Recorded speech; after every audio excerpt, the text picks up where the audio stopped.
God damn it. I hope I don't have to go to the. Oh, it's live. Okay, great. you got to go to the bathroom first, Johnny? Is that what you're about to say? I'm like, am I going to have to piss? Am I going to have to piss in this can right here? Fuck. I mean, live, we might get more views if you piss in that can, dude. Yeah, because like this aluminum thing will cut my urethra potentially. But you might need like a dude that used to rub skull so I can you know, you ever see the dudes that tear it out? You know, I don't know if you can fit it in that little hole, Johnny. Ouch. Yeah, I'd have to aim it. All right, 3, 2, 1. What's up, everybody, and welcome to another episode of Business and Biceps. And you better wake your ass up, because on today's show, we're going to talk some stock talk. We've been having lots of feedback on talking about the market. We obviously released this later today, so it's the same day you guys are listening to us record.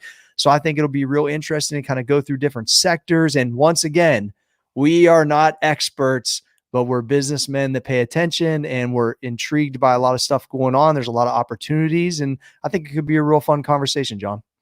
Yeah, I think it absolutely can. And like we were just talking about right before we started recording, I personally find it interesting, and I know you said you did too, when you watch a financial network or you watch people who you look to for financial news or advice, and then you see what they hold in their portfolio, because then you can then say, okay, these people clearly know what they're doing.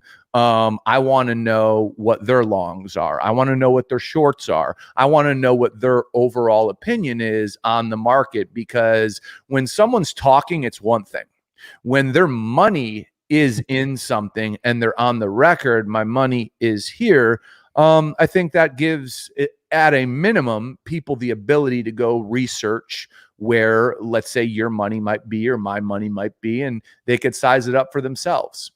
Put your money where your mouth is, boy, right? I mean, that's the fucking truth. Yes, sir. You know, I don't think I've ever asked you this, John. What's your opinion on Cramer? Do you like watching Cramer? Do you like what he says? Do you like his style? Like, what's your, I don't think we've ever, it's funny. I would think this would have came up, and maybe his name has, but I don't know if we've ever talked about him specifically. I have, here's what I think about Cramer. We're talking about Jim Cramer from CNBC for you guys that aren't aware, but go ahead. He hosts, Mad Money. He's basically the all-star of that network. For sure. And he has an infectious personality, big Eagles fan. But either way, when I first started controlling my own investments, I watched his show, I think, religiously every night for about 2 years. And I took a lot of good information from him. There is no doubt in my mind that he has relationships with certain banks and certain companies that he likes to push. And I don't necessarily like that, but listen, that's part of the game. But I think here, for people to form an opinion on Jim Cramer, I would ask everybody to go to YouTube. And I think YouTube got this clip pulled because it's such a highly viewed clip. Actually, you might want to go to Comedy Central's online video platform and watch The Daily Show. Jon Stewart has Jim Cramer on, and this is in the previous financial crisis. And he has audio of Cramer, basically not on Mad Money, before CNBC, talking about how to game this system and how to game the retail investor, aka me and you and everyone listening. Wow. And Cramer, I'm sorry, Jon Stewart puts it on for the audience. Cramer didn't know it was coming, and Stewart just blazes him. Absolutely blazes him. So listen, really, I wasn't aware of that at all. You need to watch it. It is. Wow. It's embarrassing. It's to the point where Cramer, he noticeably starts sweating. He starts shaking. He starts saying, double speak. So listen, I like Cramer overall. I think there's a lot of good things people can take from him, but I think people need to make up their own mind when it comes to someone who may have some ulterior motives.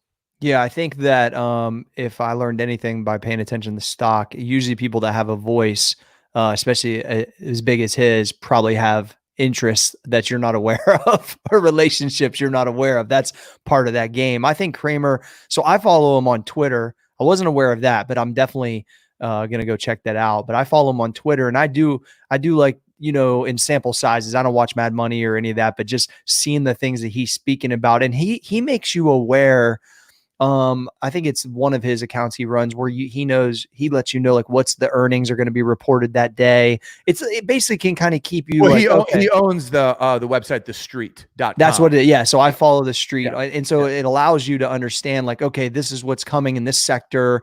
This kind of lets you, and I think places like just even your free stock thing that's on your iPhone does some good jobs of that kind of stuff. But Kramer's definitely a cool resource. I wondered how much value you took in what he had to say though. So it's been a good experience for the most part then.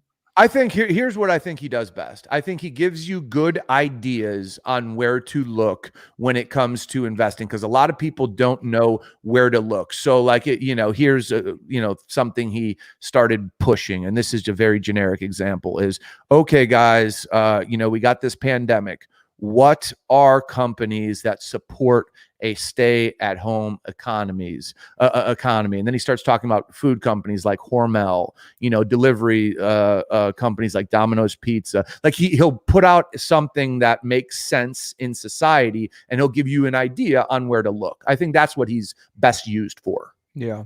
What's your thoughts on the vaccine talk, John, from a stock standpoint? There's, obviously the major players are in it, the Pfizers of the world, but then also there's some of these, there's a Novo, there's fucking that Moderna company, or however you say it. Like, are you buying into the hype of the vaccine opportunity, or are you kind of sideline guy when it comes to that?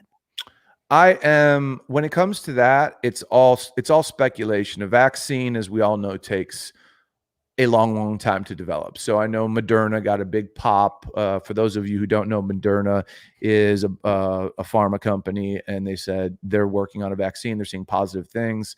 It's going to take a long time for anybody to produce a vaccine, and multiple companies are working on a vaccine. So when you hear about a vaccine in the bubble of the stock market and, oh, should I buy this company? Should I not? Okay, speculation creates volatility. Volatility creates trading opportunities. So I think it's good to go in and out on speculation about a vaccine, but I'm not going long on anyone saying, oh, we have progress, right? There was like a remdesivir from Gilead. Yep. Was supposed to be it, oh, we have progress, that moved it. Well, now it's fucking Moderna. We're so far from having a vaccine, and I know remdesivir is not a vaccine. It's used to treat it. But listen, these are trading opportunities, and when I say trading, I mean money in, money out. You know what I'm saying? I would not go long on a speculative vaccine. I think that's bad money. Yeah, I think it'd be really hard. I mean, it literally is gambling, because who the fuck knows who's going to come up with the actual treatment or vaccine out of all these guys that, you got the biotechs that are smaller companies, but then you got the big boys, better believe it, they're fucking heavy in this right now. Yeah. So I'd rather keep, to me, I'm watching and paying attention to those, and yeah, they could run 20% in a day, but like Moderna went and then right back down, you know what I'm saying? And it swung, I think it was like $12, which means somebody made money.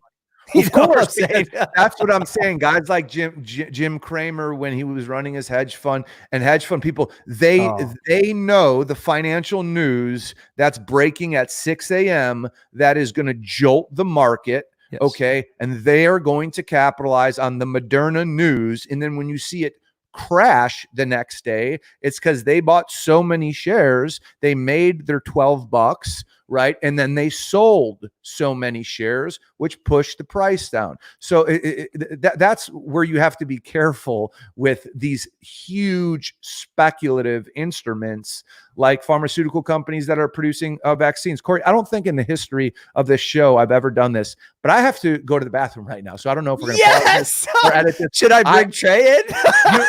you can do whatever you want, but I'm about to put my penis in a monster can. And I don't think that would be good.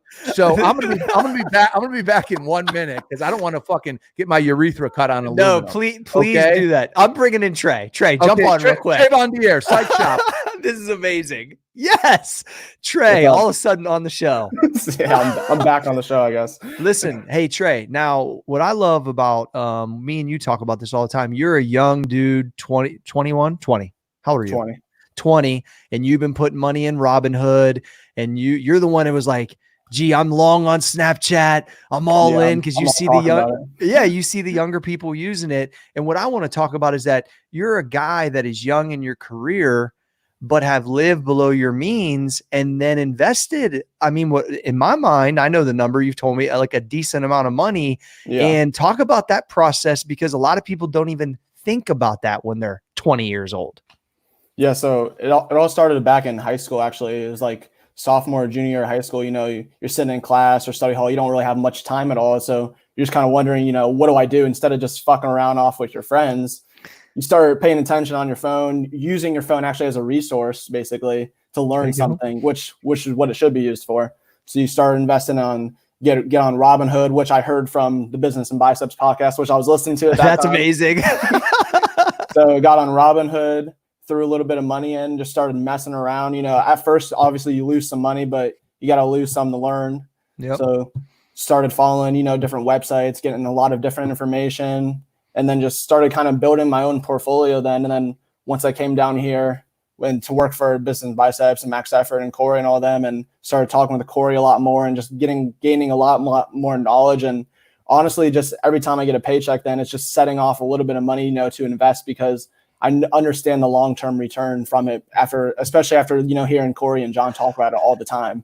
Isn't it crazy how when the environment dialogue is that, it becomes more like, so if John and I were only talking about the next car, the next watch, or the next whatever, not that that's what you would do, but that's what you hear. So instead we're talking about long-term investments, dividends, and those things. Isn't that crazy how that environment has a lot to do with that, bro? Because it's like, I want to say like we're making it cool to do that, but that's what we talk about. It's definitely a lot nicer than talking about, like girls or going out partying, that kind of stuff like that. Bosco's back. Hey, stay in there 1 second more. Stay in there 1 more second, Trey. Who's making what cool? Hey, so here, John, what I was talking about is, so Trey originally heard us talk about Robinhood on this podcast, right? When he was in high school, which was amazing. And he started sectioning off, small pieces of his paycheck or whatever he was doing then. And then now working with us. He's the CEO of Psych Shop, motherfucker. That too, motherfucker. He's got that bag, boy. But what I was explaining is that, he was doing his own research. Then he started being around us, listening to us and doing whatever. And like, we talk about those things, putting in a certain amount in your Robinhood, building that. It's the environment of what I guess what I was saying is that we're not talking about buying stuff. We're talking about doing this stuff. So that's like our dialogue, which for a 21-year-old guy, him, Jason, like this is the stuff they're doing, which is going to make them potentially ahead of us, because we weren't doing this shit when we were fucking 20 years old, Johnny. That's the hope, right? That's the hope, 100%, dude. So it's pretty cool. All right, good job, Trey. Good job tagging in. Yeah, good job, dear. Let's do this. He's like, I guess I'm back on the show. That's what he said. All right, so let's talk some sectors, John. Like, so we talked about the vaccines, and I don't own any vaccine stocks. I haven't, except for I own Pfizer, and I'm hoping they got so much money they'll figure it out. But talk about big tech. I know obviously we just talked Facebook hit. I mean, I'm looking right now, it's $228 a share. That's an all-time high. They just launched that shop platform, which essentially people can buy straight off of the app now into a store, which is kind of Shopify-ish, which is kind of interesting, huh? Yeah, I mean, Facebook is, I think, is a master at seeing what I think. Here's the best example: seeing what other tech companies that compete with them do great, and then doing it almost as good or better. And I think the best example would be, Snapchat stories. Yep. You know what I'm saying? They just fucking for IG stories, you just smoked them. Just smoked them. And I believe if it's not out yet, they have basically a Zoom competitor, where a bunch of people can join in. And they have, I believe, approaching 3 billion users, obviously with WhatsApp, Instagram. So, 3 billion users is almost the whole world. Yeah, basically. It's almost the whole world. And you still own not Snapchat, but Facebook, John? You've been in Facebook for a while. Yeah, Facebook is one of my largest longs for sure. Yeah. I mean, it shouldn't get any smaller anytime soon. Well, yeah, it's just, a lot of people can look to tech and they can look at antitrust lawsuits and, information. And this is how I look at it. I look at it like this. The government doesn't understand most things. And the last thing it's going to understand is fucking tech built by Silicon Valley geniuses. Like Yeah. that's the last thing they're ever going to understand. So if they don't understand it, how do they regulate it? And I'm not saying that the tech companies are doing anything bad. And if someone can make an indictment, they take your data and they do this. My view is very simple. You don't have to be on Instagram. You don't have to be on Facebook. If you're on Instagram, if you're on Facebook, if you're on WhatsApp, if you choose to use those free platforms, don't complain about what they do with your data. Don't complain. You don't have to be on them. That's true. Right? We're not forcing you. It's that simple. So if they want to go sell your data, you know what I say? I say good for them because they have built True capitalists. so powerful that why shouldn't they? I mean, what if you built something so ingenious that at every fucking turn you had something to sell to advertisers that they wanted? That is the definition of a phenomenal business model. Yeah. And they have our data, and we again are voluntarily participating in their service. So listen, that's a knock on big tech. Listen, tech is the internet. The internet cannot be stopped. Tech cannot be stopped, especially, I'm not even going to say a post-COVID, pre-COVID. It doesn't matter. Doesn't matter. Technology is the future. And I like to put my money in things that I don't think are in their prime, past their prime. I like to put my money in things where I believe, and of course, as a speculator, it's just what I believe. I believe they are far from their prime and they're heading that way. Which is Amazon, Shopify, Facebook. I would say my number one stock in terms of belief for the long term would be Shopify. 100. Yeah, it's just a beast, bro. So, and it's like for people who don't understand, it's like, okay, so 5 years ago, if you wanted to build a website, you would either get a custom website builder, or you would go to like GoDaddy and get some bullshit or Wix. And Shopify essentially built a platform for people who sell online. And then they went and did all these exclusive deals. The most out there one is Instagram, where you could tap a button on a fitness model's shirt and you could buy it right off it. So Shopify is the most integrated e-commerce platform in the world. And if you are going to make a move from brick and mortar or just not having a business to having an online business and you sell things, odds are you're going with Shopify. So I don't know anyone who thinks that we're not going to have more commerce online than less commerce. So that's why I like to simplify it if I can. That's why my money is there. Yeah. In your mind, John. So like I've been in and out of Facebook and Shopify both. And it's like, I'm looking at them now because I'm not in both. I'm actually, my kids are still, I still have Facebook shares I bought for them, but it's like, is it still a good buy? And the answer probably is yes, because they're not stopping anytime soon. Obviously the multiple might not be as high, but who knows, right? Shopify could be $4,000 a share 10 years from now. You just never know, right, John? Yeah, it's one of those things where it's like, okay, if we're talking about a market that isn't going into a recession, like if we had a clean slate and we're just looking at it, of course they're a good buy. Because I remember when I bought Amazon at $260, and then here's what happens when you buy stock, right? You buy Amazon at $260, and then it goes up to 500, and you think, dude, man, it's just too expensive now, right? Yeah. Amazon's $2,500 now.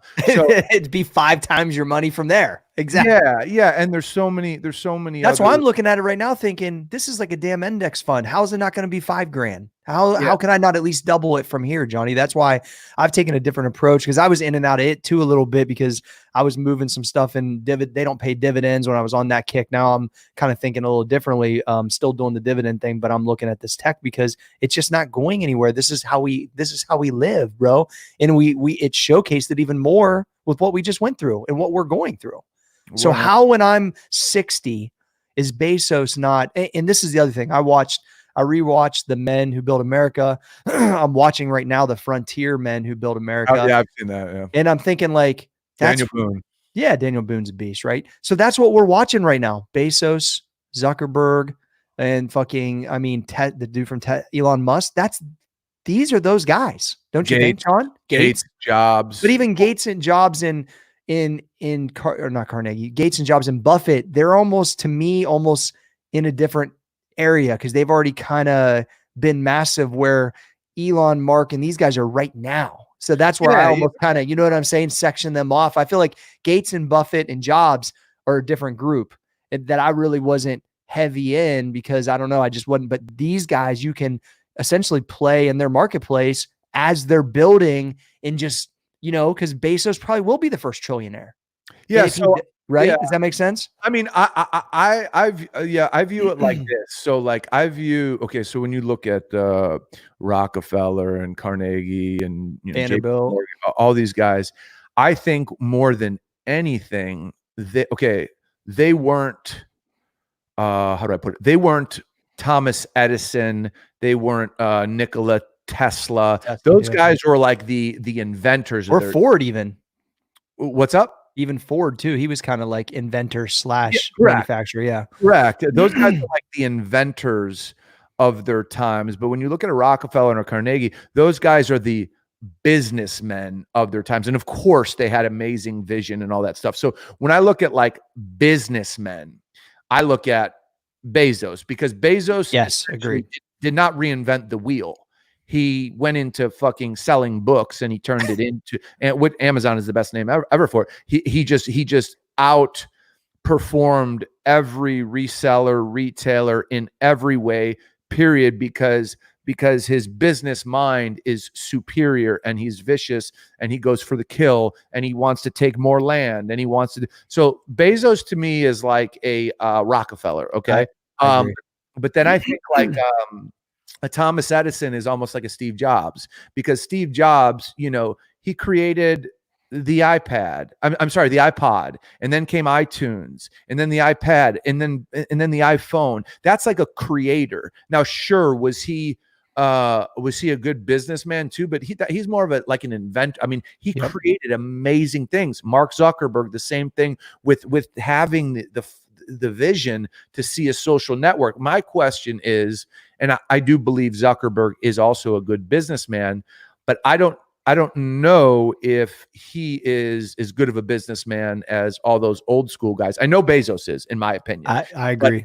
But that's what will take Facebook to, the stock to $1,000 or above in the future. If Zuckerberg's becomes as good of a businessman as he is as good of an inventor. So I view him a little bit differently. But I would say that Bezos absolutely is a Rockefeller type. That's why I can't not think that stock doesn't just continue, because it's literally life in the US at this point is Amazon. Yeah. It's just I don't know. Was think about it. Kerosene, Johnny, was in everybody's house. That's why Rockefeller made, besides gasoline, but kerosene was where he brought light originally to the country. Right. Amazon, in a different way, but I don't know very many people more impressive to me because he basically had a monopoly on kerosene. He did, for sure. And it was needed. Amazon, everything they sell, you can get somewhere else. That's true. That's true. So he doesn't have this absurd IP. He doesn't really have IP. Yeah. You know what I'm saying? I mean, sure, he has names and trademarks, and that's why you can argue he might be the most genius because he's doing all things that have been done before. True. But he's just doing them better. You know what I'm saying? Like Carnegie Steel, JP Morgan, really the birth of true investment banking. Rockefeller Oil, but fucking Bezos, he's doing what's been done before. Yeah. As I was watching rewatching that over this time, I was super motivated because I'm thinking we have a group of guys like that right now, not exactly, but they're definitely in the fucking ballpark and you can play, in the market alongside them if you believe that they're as good as we believe they are, which how could you not believe that Bezos isn't? I mean, he probably don't want to send like wiener pics anymore, but other than that, he's still pretty good. Yeah. Yeah. 100%, man. 100%. So it's cool to think about, though, to think that we're living in a time and we recognize that they're that good. Yeah. Yeah. And I think one thing to talk about too, for let's say younger, all kinds of investors is like, are you going to have so we've been talking about DraftKings that just IPO'd. Yep. No, let's go to that for sure. Yeah. So is DraftKings I think, it's been moving up fast, but I think it's around $30 right now. Is DraftKings at a $30 stock have a better chance of getting to $60 much faster than Amazon, which is almost at 2,500, getting to 5,000? And I personally believe the answer is yes, because and this is how I want people to kind of think, right? So if you buy Amazon, you're putting out a lot of money, right? You're putting out $2,500 for one share. If you buy DraftKings, you're putting out $30. Okay. But everything's relative from a percentile standpoint. But when you have a young company that has the ability to grow fast, if you're a young investor with $5,000 and you say, okay, Amazon sounds so great, and it is great. It is great. I don't think that's where I don't think you should buy 2 shares of Amazon, because the growth is going to be slower on it than potentially some other young. And I'm just using DraftKings as an example because it's one we've been talking about, and it has a lot of promise because it's much more than an app. It's basically the future of legalized sports gambling in the United States outside of Las Vegas.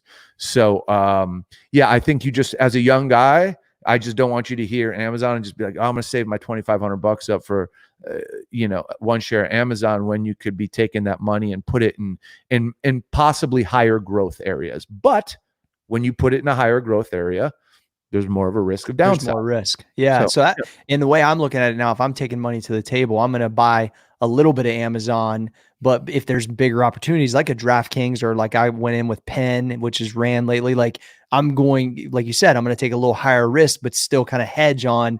I just want to put that in there and leave it be. It's all a percentage of what you're bringing, what you have available to invest, and I love listen, you understand this process way more than me. I don't gamble at all, but motherfuckers gamble on sports. We have no sports right now. When sports come back, Johnny, how does it not continue to, if it's green right now at $29.99 as we're talking DraftKings, or Penn was, $26, whatever, 27 today, like how does then it not continue? It's almost like that's just like rational thought, right? So I agree. That's how you're thinking, right? I mean, that's how I'm thinking. If you look at history, when there's like economic depressions, recessions, certain things go up. And I'm going to use another stock as an example, ACB, Aurora Cannabis. Aurora Cannabis is a huge processor of cannabis products that's in Canada.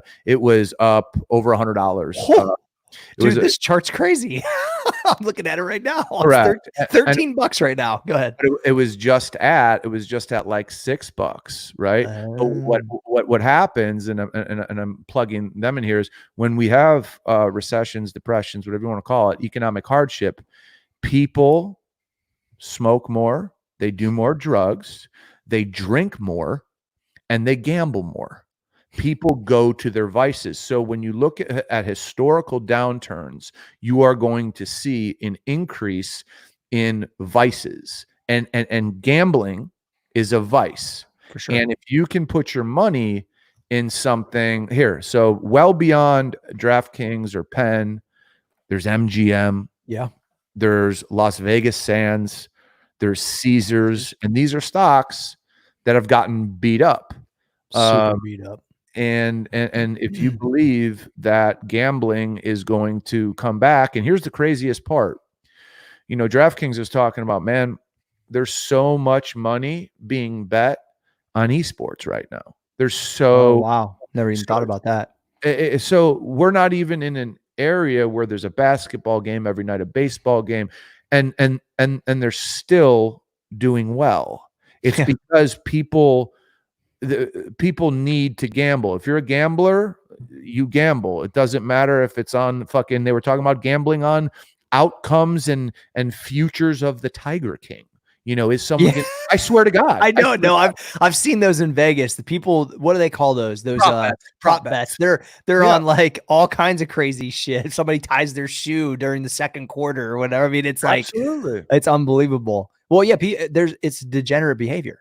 I mean, it's not going away. And especially when you can do it from your phone. Get the fuck out of here. And this is where I think people, you know, if you're in the market and you're a capitalist, I don't think you should have any shame, because, you know, some people might say, well, that's capitalizing on people who make bad decisions. Listen, I'm not worried about people who make, everyone gets to make their own decision in this country. I'm just talking about historical trends that always are consistent. Drugs, that's why Aurora Cannabis went from $6 to, what is it, 13 right now? $13. So it was at like $6 on Thursday. Okay. And look at that and see the crazy opportunity because of the market. Like last Wednesday, I bought in at Penn at $17.95 just because I was in it right when they first came out. I watched it go down earlier, you fucker, which was awesome. I should have listened to you when he said something. But either way, it ran $27 today. Now it's volatile because it's going to move all over the place. But once again, what happens when sports come back? There's revenue. The things are starting to open again. So I've really been trying to pay attention to any of the sectors that are super closed down right now, that are companies that I believe will at least come back at a certain point. And so I'm going to shift into cruise lines, Johnny. I know you probably own some cruise line stocks, I'm guessing. I do too. Like, you don't, or you do? No. Oh, really? I thought I heard you talking about Norwegian. Yeah, I owned it. I traded it. Yeah. So there you go. So you saw it move, right? And these are stocks that were down as low as between $6 and $8 that traded once at between $50 and $60. Yeah. So for you, that business isn't a long play though, huh? In your mind. For me, I don't know. Here's what I feel. I don't know. I don't know if this virus is going to spike again in the fall. I don't know if it's going to spike again after. I don't know, and I'm not going to make any assumptions. So I'm just going to be safe. Now, that being said, I don't own it. Will I own it in a couple days if I see it get throttled for no reason? Yeah. And then just plan on watching it and then getting out. Because if you look at the charts of the airlines, the cruise lines, those have been the greatest speculative stocks during all this stuff, because no people question know that if we get to normalcy, those stocks are all going to be up 400 or 500%. But no one knows when we're going to get to normalcy. So what you'll see is data come out in the morning before the market opens. Airlines up on hopes and good data of economy opening, right? The next day, airlines down because Georgia hotspot popped up after up, down, volatility. That's how funds make money. That's how hedge funds make money. And you can make money as well. I do not recommend trading like that, though. I want to be very tough, man. Young people, I don't recommend it, man, because timing the market is how you get burned unless you're playing with fucking monster money. I'm just saying, when I look, because when you're getting 1-2% and you're making 30 grand for the day, that's a whole different ball game or more, right, Johnny? It's a whole different fucking ball game. So I think things like that. Listen, are the airlines going to come back? Yeah, of course they're going to come back. Air travel is going to resume. So one could make a great argument that airline stocks are a great long. I hear it, but I also look at things like, well, shit, man. I mean, Warren Buffett took a beating and he sold all his shit. It all. He sold it all. So I agree. The bottom line when you're investing is that a great long? Is my money better used in a different place at this point in time? You know what I'm saying? Yeah. So I'm not going to argue that an airline could be a great long if you want to sit still for 3 years. Well, yeah. And so that's when I went into airlines and I waited till they went to the bottom. Same with cruise lines. It's like, I looked at, all right, these things, I got in the $8 range, like $8 and some change with both American Airlines and Carnival. And I was like, look, this might be, like you said, a 36-month play. And I was okay with that because there's going to be so much uncertainty. But when you look at the charts, I'm like, man, this is a low cost entry for a potential, big upside. But, just understanding like I'm not going to go on a fucking cruise line or probably fly anytime soon. And I know there's a lot of people that think that, but there's a lot of people that are going to see that cruise line come out with that unbelievable deal to a place they've never been before, and they're going to hit the fucking button. And then the fucking airlines are, so the prices to go and travel stuff is so cheap. You can buy out. I mean, I've looked at like, what if I go to Ireland next year? Should I buy my ticket now? Like, I think that people are starting to think that way. So, and I would look, American Airlines right now is $993. I just don't know in the history of our, as long as we've been alive and investing, that I'm aware it's even been in single digits. So to me, those have been real interesting. But like you said, Johnny, if it spikes, it could be $4. They could have to consolidate. They could go out of business. So I just, when I do those type of investments, I count like that money ain't coming back. Like I know that when I went into it, but then like I know Carnival, because they had a big investor, they did a few things to secure cash. Today they're $14. So right now I'm looking okay on that. But if it used to trade at 53. So there is some, but it's definitely high risk. But those sectors at some point, there has to be some type of recovery, at least 50% of what their old chart would be. Wouldn't you think, John? In just rational thought? I would think, but also a crisis. Okay. So, a crisis like this, which is, the recession is incoming. We know that from data. The chairman of the Federal Reserve said he expects in Q2 to have an unemployment rate of 20, maybe 25%. I just want people to understand, because nobody can really see it yet. There's probably people listening and say, "Motherfucker, I could see it. My mom lost her job. My dad lost." For sure. I don't want to say that. Maybe that was the wrong way to say it. But 25% is the Great Depression. 25% is the Great Depression. So crazy. Right now, we have to understand that fucking when this pandemic hit, the Federal Reserve flooded the markets with capital. That's why the stock market's doing some things right now. I would just warn people that this thing could get really ugly really fast, and all this money making that could go on right now could literally just fucking tank. Like, you always have to be aware of that. I'm not saying that's going to happen, but I do believe when businesses continue to go out of business, which means people lose jobs, which means there's less consumer money spent. How does that connect to the stock market? Well, here's how it connects. Earnings reports aren't as strong because there's not as many people who have money to spend. So this thing is going to come around. So just keep your eyes open. And that's why I don't think if you have gains out there in stocks that could be affected by this virus, don't be afraid to pull those gains off the table, man. But consequently, like I was talking about, a Shopify, they're gonna continue to get, if this virus gets worse, right? Here's how I see it, and that's why my money's there. Motherfuckers who got to close their doors have to create an online store. They're probably going to do it with Shopify. So I feel comfortable letting my money sit there. So John, let's say this is just hypothetical, that because the belief in Shopify, even if it would only go up, let's call it 12%, which obviously I think we think it will all go up in the next year, but you could essentially go from, an airline could go from 8 to 16. You know what I'm saying? You, in your mind, you'd better bet on Shopify, just because of the unknown. Yeah. And because an airline can go out of business. Yeah.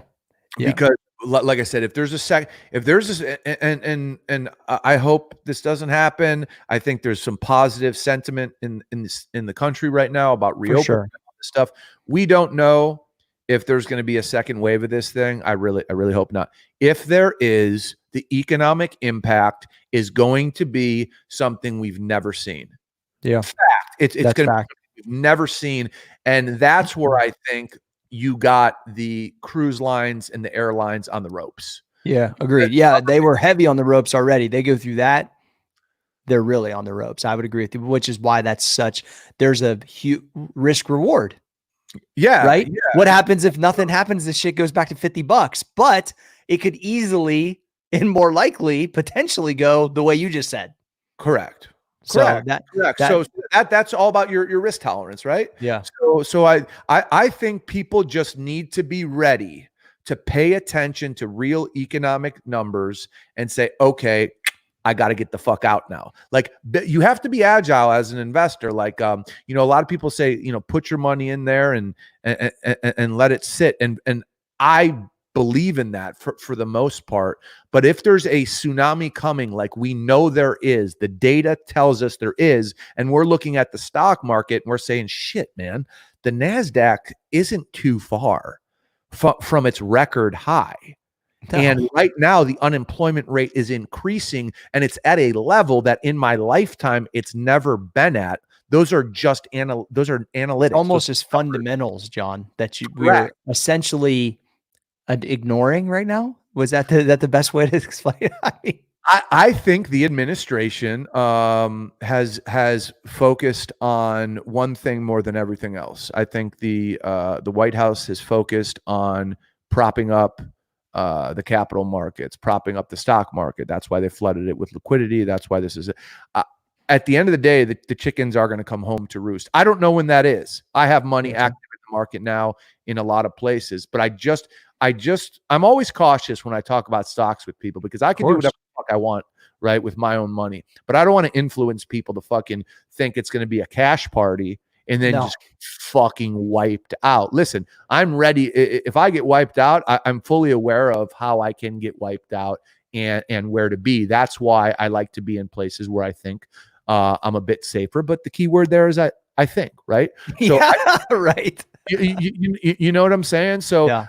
I think, when we talked about like tech stocks, when you look at social media stocks, social media is something, if the pandemic has a second wave or if it doesn't. If it has a second wave, more people are going to be on social media because there's less to do. That's a fact. We already saw that happen with this. Correct. If we don't have a second wave, social media is how people live their lives. So like, to me, that's not threatened. Okay, you can see the advertising dollars are threatened a little bit, yeah. Companies don't have as much, but they value usership. That's another valuation tool. So exactly. Now I'm going to bridge this into another stock based on exactly what you said. So I recently went fairly heavy into Chipotle, and the reason I did it is because they were a beast. Chipotle's a beast.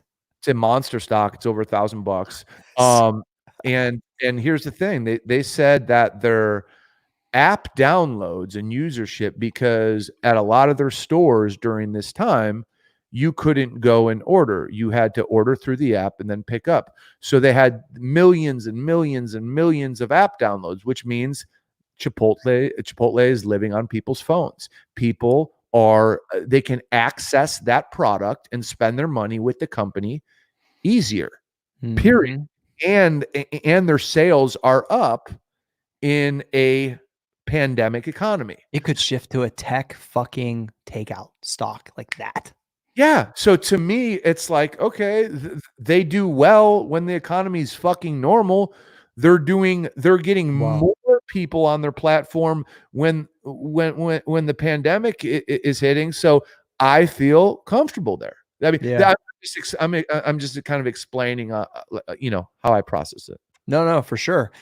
I think also too, John, you've been doing this a little longer than me at this level. So it's like, I think I've been really looking for it's weird because usually it's the opposite when me and you talk, more of the aggressive opportunities, because I never really saw any of these before. Not that any of us seen like at this level, but you know what I'm saying? You've rode some pretty good waves on some of these stocks, as when I was just starting to work together with you with the new businesses. I remember you talking about Shopify at $100 and you know what I mean? Like, I remember those talks. So it's like, I think because I've never experienced some of those as an investor, I'm a little bit more aggressive right now on the airlines or the cruise lines or in oil, which, because I actually own some oil wells too. So I'm just heavy, like paying attention to all that. So it's like, I think that I find myself more in those buckets because I've never really experienced the possibility of that yet, if that makes sense. So it's kind of interesting to feel myself more drawn to that. And just because I was paying attention way more to the crude market, which, and I went back and did a bunch of research, like, okay, when this kind of happened before, which this was kind of unprecedented, but what was, Exxon, what was Chevron in the 80s when shit fucking tanked out like this? And it kind of gave me like some perspective on, hey, really Exxon stock was like in the 30s. Chevron stock was, I think, somewhere around 70 or high 60. Like, it gave me some ideas that this is the levels that they were at. Now, we've never had anything shut down like this, obviously, but as it reopens, I even know myself, I put gas in my car once, bro, in a month. Now I've gotten it 3 times since. So even just myself, just understanding that things open. And so like, and because that I'm paying attention to that heavy, it's like, do I believe that it's going to $100 a barrel? No, but if it sits at 40 or 50, which isn't that far, it's 33 already, then there's a big opportunity for those, stocks that I believe in that are in those categories that are the heavy hitters. By the way, that were the spinoffs of Rockefeller when that's the funny shit about Rockefeller. He had a monopoly, right? They made him break it up, which was Teddy Roosevelt, and it became Exxon, Chevron, and I think one other one. And he was such a big shareholder in it. He actually made more money, which is unbelievable to think that his legacy went to that level because he was such a fucking beast, John. It's so wild. But, so when I was looking at oil, I was like, all right, I invested in some oil wells. They're shut down right now because the fucking market's so low that we can't make any money with it. We have to wait till it comes back. But I looked at those prices that were similar in the 80s. And to me, I felt comfortable thinking, all right, I'm already in this fucking market. I believe we still run on oil. And do I believe that if I buy Exxon at $35, hopefully it'll be back at 60 one day. And in my mind, I thought, I want to go green, but we ain't going green anytime soon. So that was my thought process on it. Yeah. And once again, I think I'm looking for more of those opportunities just because of my area of kind of level of being in this. So I was comfortable with it, and because I was already invested in it outside of stocks.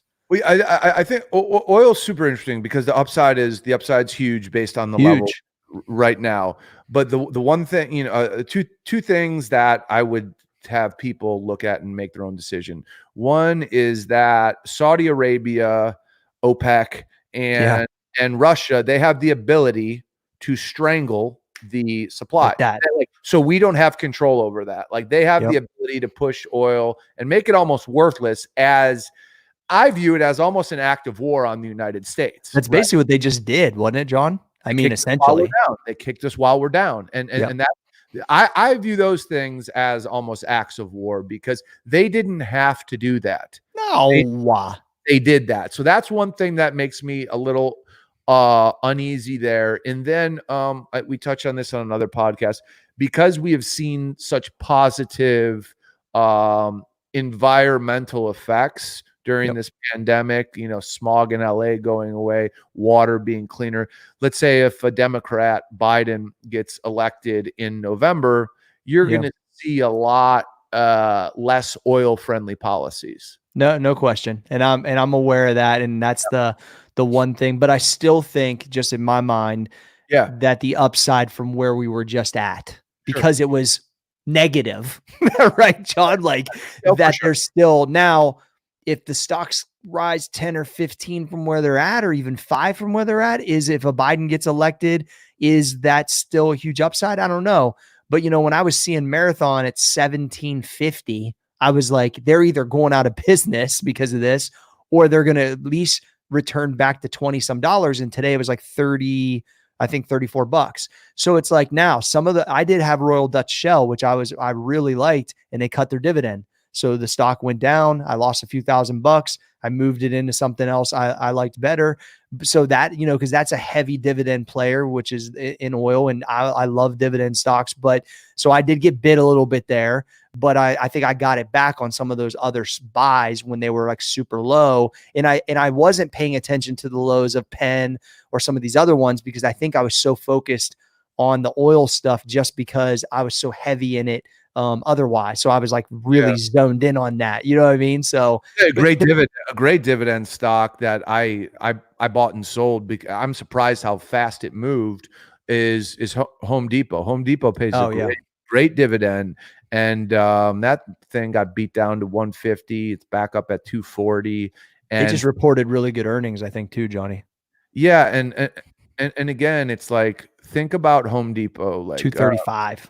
So yeah, it's not technology, but can you get what you go to Home Depot for online? No, not really. You need to go into a store. You know, these are people who can give you the information on how to do home projects. You're not going to order a bunch of fucking lumber that has a huge shipping cost, you know, that costs $20. So Home Depot during times like this, I think is a safe non-tech bet. Do they have technology built in? Of course, they have a website.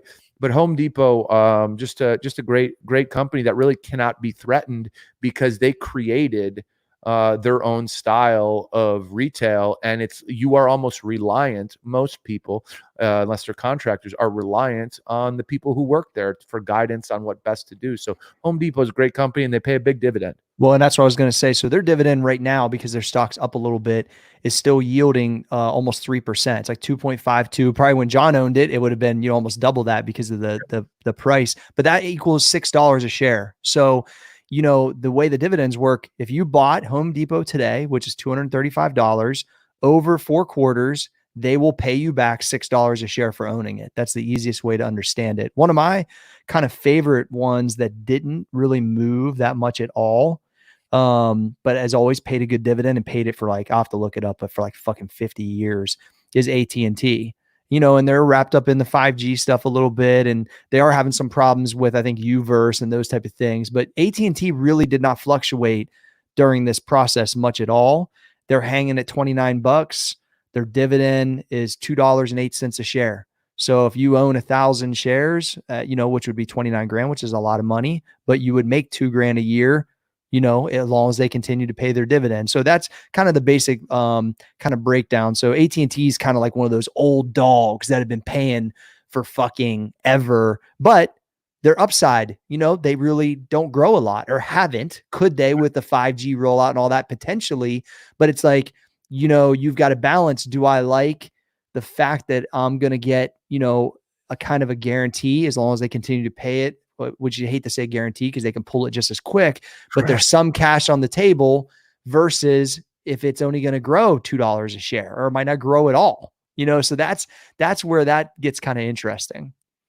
Yeah, 100%. I mean, that again, that's all risk tolerance, and typically, you know, heavy dividend players are slower growth stocks, and that's why they pay a good dividend, and that's good for a lot of like fixed income people or conservative investing. I think it's great, but yeah, I mean, different strokes for different folks, right? It's like everyone has to manage their money in a way that they're comfortable, but you know, you just have to be comfortable, and you cannot be emotional. We say that all the time, but it's very tough when you see economic conditions around you, you know, start collapsing, and you're like, okay, what do I do?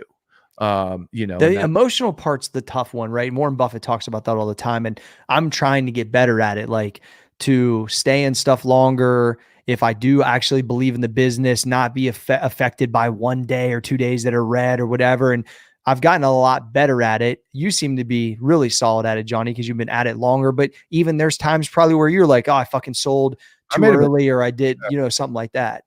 I made a mistake. I made a mistake in this downturn here, and it was because I made a bad calculation. I sold a good amount of shit when the market started moving down in March, and the reason I justified it was, okay, if I sell this stuff now, my money is going to be worth more in 2 weeks because this motherfucker is nosediving. So it wasn't out of fear, because all the money that and this is my thought process, all the money I was taking off the table, I was loading it in the barrel and getting ready to shoot it back into the market, because I made a miscalculation that the market would fucking continue to crash, and it didn't. It didn't. Now, was I up on the stocks that I sold a huge portion of the money? I was, but I'll tell, like I told you, I sold like almost 70 shares of Amazon at 16.50. Yeah, I was up. I was up, but bro, I sold $2,500 today. Exactly. So I made a poor calculation, and it was because I got greedy. I thought my money's going to be worth more. It wasn't fear, it was greed. My money's going to be worth more in 2 weeks. Get it out, buy Amazon back at 1,300. Well, made a bad calculation. Now, luckily, between now and then, because I did put it back in the market, I've gotten my money back, which is crucial. Yeah, and the only stuff I sold and took small losses on that I wasn't up on, it was kind of a lesson. I had owned some REITs that were, which I don't even own really any of those anymore, that were like real estate ones, and they just fucking got smashed, and they're continuing to get smashed. So you look, at the end of the day, every business I've ever been in, there's been some lessons, and this is no different, right? I loved the way they were paying the dividend. I shouldn't have been fucking with them. I got bit a little bit, but here's what I did. I said, okay, well, this is what's left. Now, because the market was at its low, where's the best place to put it to get it back, and maybe plus some, and lock in, as long as the dividend's still paying in some of these, the yield is so good. And one of those plays was going to Marathon at 17.50. One of those plays was going to Exxon at 34. Like, you know what I'm saying? Like, I was looking at like, all right, I kind of fucked it up here, but where can I put it, to your point, John, to kind of recover it potentially because I made a mistake? So that's the thing. Like, you're going to make mistakes. And even what Trey talked about when he first started, like, that's kind of how you learn, whether you're doing 1 share or 1,000 shares, it's all relative to what your situation is. And I think you just being, honest about that, John, like, you're like, fuck, but it's hindsight. That's just like anything. You can always look back and be like, well, like Penn, I wish I'd have bought fucking 10,000 shares at $5. I'd be fucking killing. I would have been fucking loving it today, but I didn't. Yeah. That's just the way it is. Yeah, and that's one where I got about 130% on, with some of that other money. So exactly. you're not gonna win them all. You're gonna make mistakes. You just, like anything else, you want to win more than you can lose. And I don't care what fucking year it is. If your portfolio, meaning whatever your cash balance is plus all your stock positions, if that motherfucker can return 20% a year, you're killing it. You're killing it. And a lot of people, are going to have years where it returns 30 and 40%. If you're in some aggressive stuff, when the market's on fire, and there's going to be less. But if you can average, 20% is big. But people may think like, what? I'm up 20% right now. Well, just wait for time. Time is the ultimate equalizer. I want to give people realistic expectations. If you can manage your own portfolio and it's up 15% a year, you're winning. Yeah. You're winning. So I don't want people to hear numbers of, oh, this is doubled and that's doubled and this and that. That's not what it's all about. Your portfolio. It's not about your positions. Your positions are your employees. Your portfolio is your business. Yeah. I want to ask you one more thing, John, then we can wrap it up. Like, as you've been investing, quite a bit of time, and it's like you hear all these kind of processes of, as you retire, you draw 4%. And then they're saying with inflation, that's not even, like, a lot of the baby boomers, this is what they do. They had 401ks, or they invested, they move it into lower risk stuff, and then they draw 4%, hoping the market minimally grows 8%. It's a numbers game, right? That's what a lot of retired people do. And in your mind, is it like even a calculation like that for yourself, or how do you kind of view that? I've never asked you this before, so this is like just something that popped in my head, and I don't even know what I really even think about that whole thing. But it's like, because it all depends on lifestyle and how much money you spend and whatnot. But like, as you're building this, do you have some type of calculation? I mean, you're an analytic motherfucker, so I wonder. Yeah, I honestly think, Does that make sense? Like that just, sure. Because of how the world's changed, because of the speed of technology, and because it's global, I don't believe in quote unquote safe investments. Yeah. To me, like, okay, so someone would call an investment in tech aggressive and less safe than an investment in oil, like we were Yep. just talking about. I don't agree with that. I don't agree with that. I simply do not agree with that. So I think when we were less globalized and this country controlled more of its destiny, you could count on things to return at 5 or 6% a year. But now, fucking the safe bets get beat on just as much as the risky bets. Sure. So I'd rather take things with higher upside. So I don't prescribe to any of those equations. I don't believe in them. And I could tell Is you, there a Fosco equation? yeah, I mean, Get motherfucking money. my equation is this: outside of and this is pretty true. I would say outside of a recession or some major event, I don't think I would say 95% of the time I've made money. So 95 out of 100 stocks that I've held for 3 to 6 months that I've picked out myself, I've made money on. So if I'm at 95%, I don't need to listen to some advisor tell me where I should be, because I do have that, right? I do have an advisor that has put me into safe stuff. And if I look at how my portfolio returns versus that, yeah, that's safe, but I destroy that. Yeah. Destroy that because I think it's different. So no, I don't think there is an equation, and I believe in just like finding your groove and doing your own thing. But all those equations are fake, because at the snap of a finger, the safe investment turns into the investment that could be extinct. We just live in a world where things happen so fast. We And just saw it happen so fast. Our fucking the world economy just stopped. And I think we have to mimic that speed with our investing. Yeah. No, well, hey, this was fun, John. Like me and you could have had this conversation just on the phone and would have been you know what I mean? Like we taped it, but this is the kind of stuff that is so enjoyable to talk about. And I think, even if people grab things here or there, like that's really what we're trying to do, is showcase value on what we've been through or know, or what we're excited about, So let's close it with let's give people, like I said at the beginning, let's give people our longs. Okay. Corey, give him your 10 longs. I don't know if I have 10, but I'll give you a couple. Snap is a long for me. I just believe, I watch my kid. He's 15. I talked to Trey, who's 20. These guys don't text anybody, bro. They use Snapchat like we do text message, and the way that they've integrated things. And yes, there's some other platforms that are kind of gaining on them, but I look at it like, yo, if I think of all the other big guys, Snapchat's still reasonably priced. I think it has a huge amount of upside.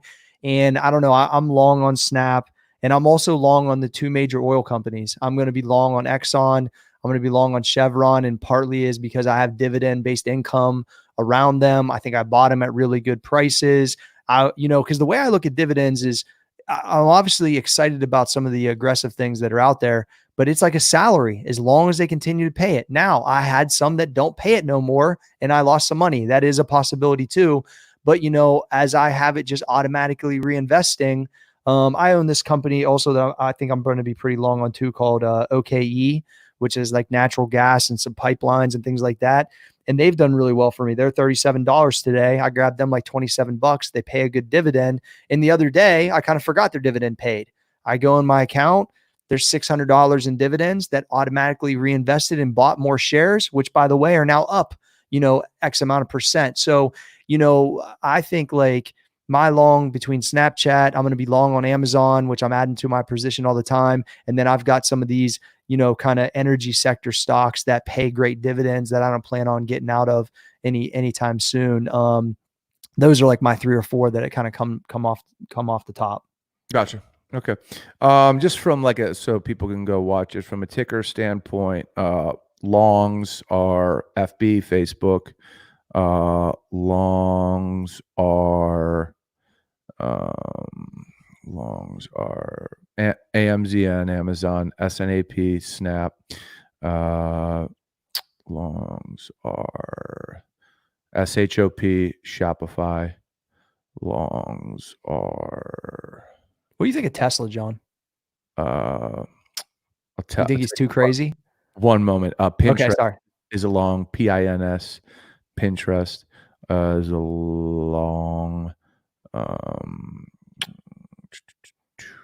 Pinterest is a good price right now too, $15. No, it's like almost 19. Oh, I'm looking at the wrong one. Sorry. Yeah, no worries. CDW long. There it is. And let's see. MU Micron semiconductors long. And Visa long. CMG Chipotle long. MGM long. DKNG long. DraftKings. I've been looking at MGM actually quite a bit. You like them, huh, Johnny? I like them and LVS, Las Vegas Sands. Las Vegas Sands has the majority of their income comes from Macau, China. And for those of you who aren't familiar, Macau, China, like the average bet in Macau, China, which is China's version of Las Vegas, is about 3 to 4 times the average bet in Las Vegas. So higher rollers, more money. Las Vegas Sands owns a lot more property casinos in Macau. So LVS, I don't want to name all of them, but LVS is in there as well. Yeah. That's cool. Yeah. So Tesla, I was having this conversation the other day.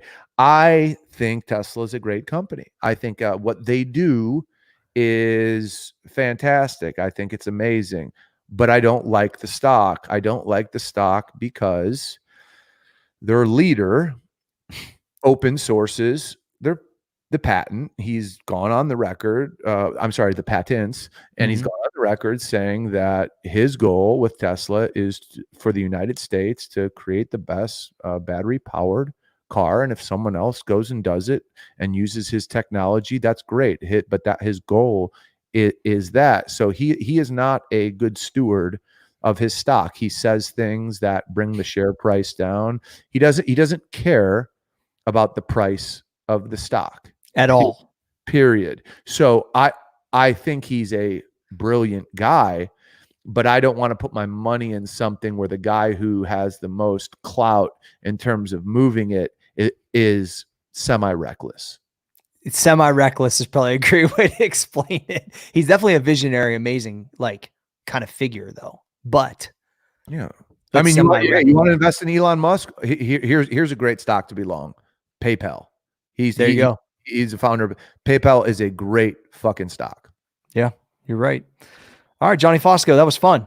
Yes, it was. Yes, it was, G.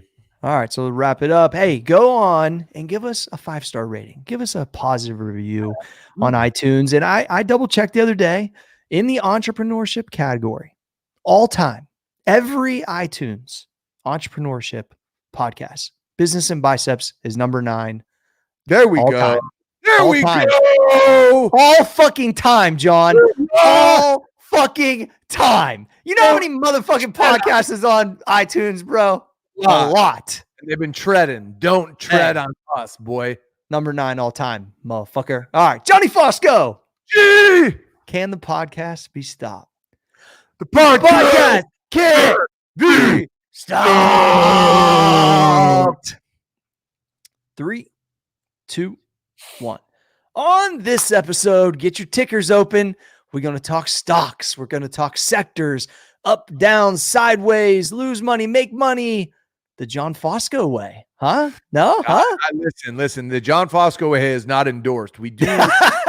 Yeah. We do talk about what's going on in the markets now. We even give our longs. So if you're looking into positions, we do share our personal longs, where our personal money is, and all that stuff. But listen, it's a fascinating time to look at the market. Some would say there's a lot of funny money out there. Some would say it's going to keep going up. Some would say it's going to go down. We get into all of it. Yeah, it's a lot of fun. Let's go to the show. Yes, sir.